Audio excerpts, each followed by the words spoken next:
Soc assessora de producció integrada i en aquests moments estem a Palafolls, a la finca de Recent i Fet i Llest Maresme.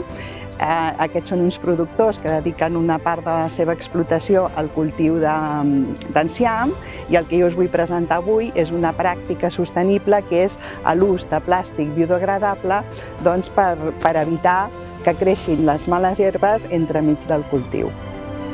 L'avantatge d'aquest plàstic és que un cop finalitza el cultiu nosaltres el podem incorporar i es va degradant en el sòl al llarg del temps.